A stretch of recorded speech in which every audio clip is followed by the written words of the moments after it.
Ain't no sunshine when she's gone, and she's always gone too long. Anytime she goes away. Ces musiques sont les plus belles musiques que la Terre aura connues. Mais laquelle préférez-vous? Laquelle est celle de Michael Jackson? Votez. Michael Jackson était doué pour interpréter les musiques. Enfin, il n'était pas que doué pour ça, mais disons que il a fait pas mal de reprises dans sa vie et ces musiques-là sont connues aujourd'hui comme ses propres musiques. Non pas que les musiques qui étaient avant, comme Ain't No Sunshine, n'étaient pas jolies. Cette musique est très belle. Je parle de la version originale du chanteur, du premier chanteur. Juste que Michael Jackson a le talent de pouvoir faire mieux que les premières versions et que ce que les chanteurs avaient fait avant. Il était doué pour la chanson, ce mec-là. J'arrête pas de dire qu'il était né pour faire de la musique. C'est un peu comme si Michael Jackson avait le pouvoir, je dis bien le pouvoir, de pouvoir rendre meilleur quelque chose qui est déjà bon. Quelque chose que certaines personnes considèrent même parfaite. Je veux dire, vous avez vu Come Together? Je vous ferai écouter Come Together dans quelques instants.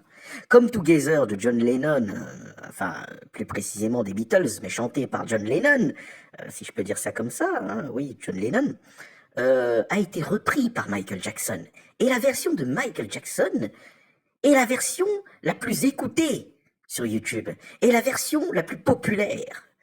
Est une des versions que les gens préfèrent. J'ai fait un sondage et les gens préfèrent la version de Michael Jackson.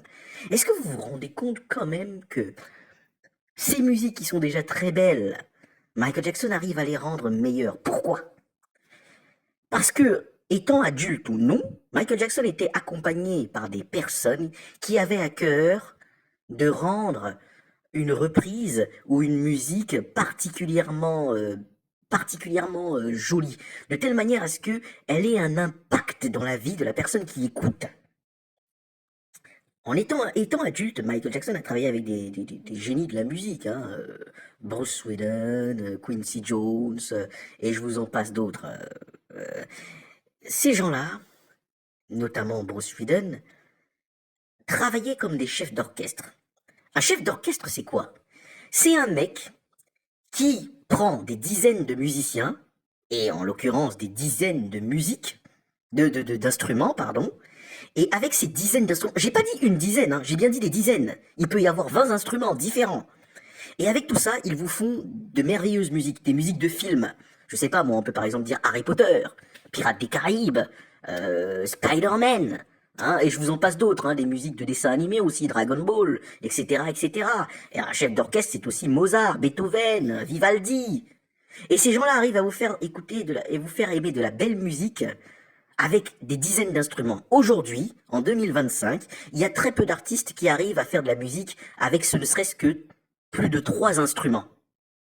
Ils ont quelque chose d'électronique, avec lequel certains beatmakers peuvent vous sortir des sons. Attention, je dis pas que c'est nul, hein, tout le temps, je dis pas que tout le temps c'est nul, hein. Il y a des fois ils nous sortent des trucs bien, hein, bon voilà. Mais avec 2-3 sons, 2-3 bruits à l'oreille, hein, 2-3 bruits, 2-3 sons, quoi. On peut même pas dire quels sont les instruments, et même si on arrive parfois à repérer les instruments, on ne peut pas qualifier ça d'un orchestre.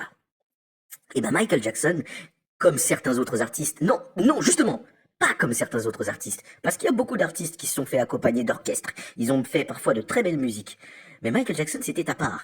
En plus de se faire accompagner par tout un orchestre, Michael Jackson avait à cœur aussi de faire plusieurs pistes de sa voix, plusieurs enregistrements de sa voix, et tout ça, des dizaines de fois. J'exagère peut-être pour que vous compreniez, mais plusieurs fois, de telle manière à ce que ça résonne comme un orchestre, qu'à l'oreille ce soit aussi beau qu'un orchestre peut être beau et joli à entendre.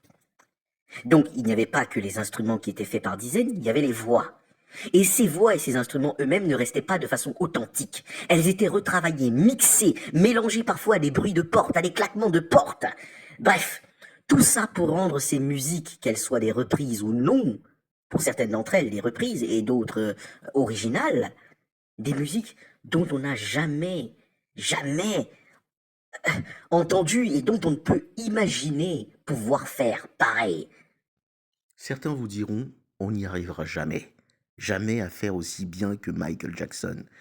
Il est et il incarne ce qu'est un élément tel que l'air, l'eau ou le feu.